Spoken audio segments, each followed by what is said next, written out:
Сәлем достар, сәлем баршаңызға. Каналыма қош келіпсіздер. Бүгінгі тема бізде толстянка гүлі, яғни толстянка теңге ақша гүлі деп айтып жатады. Қысқана нұсқа видео болмақ.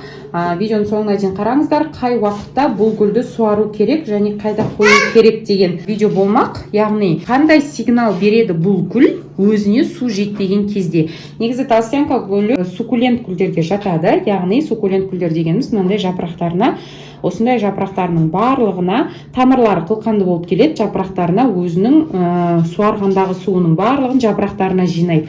Біраз уақыт сусыз тұра алатын суккулент гүлдері және жапырақтары өте ауыр болып келетін гүлдерді ата айтады.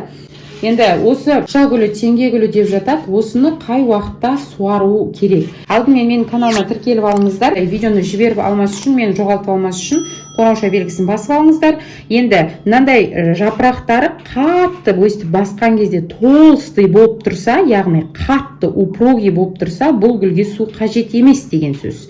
Яғни мынандай жаңа жапырақтарын ашып келе жатады, суды дұрыс құятын болсаңыздар, міне жаңадан оянады осылай. Барлығы жағдай жақсы болады. Мынандай жапырақтардың арасында сүртіп, су сеуіп, сөйтіп тұрыңыздар. Ал егер жапырақтары солыңқы, қатты емес, мынандай осындай бір формасын жоғалтып, бүйтіп сөлбіреп, төмен қарап, сөйтіп тұратын болса, ол гүл дұрыс су іше алмай тұр деген сөз. Және де тағы бір ақпаратпен бөлісіп кетейін. Қазіргі уақытта мынаны отростка ала алмаймыз. Егер көктем уақыты болған болса, осы тамырымен қоса, осы жерден қатты стволына зиян келтірмей, кесіп алып, осыны ары қарай гүл қып өсіріп алып кетсеңіздер болады. Отростка ал деген сигнал береді гүл, егер осындай жапырақтары, осындай бұтақтарының астынан осындай тамырлар шығарса. Осындай кезде ғана жанынан отростка алуға болады.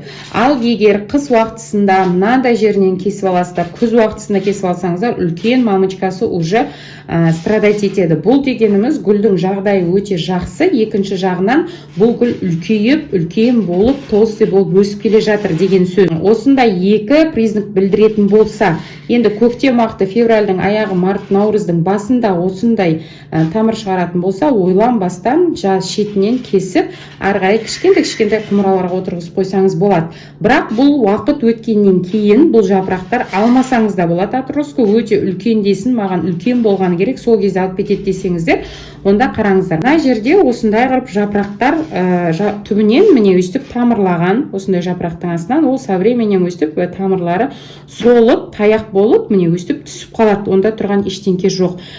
Тамырлары ол тек сізге сигнал беріп тұр, тек қана менен отростка алсаң болады, осы кішкентай гүлден деп.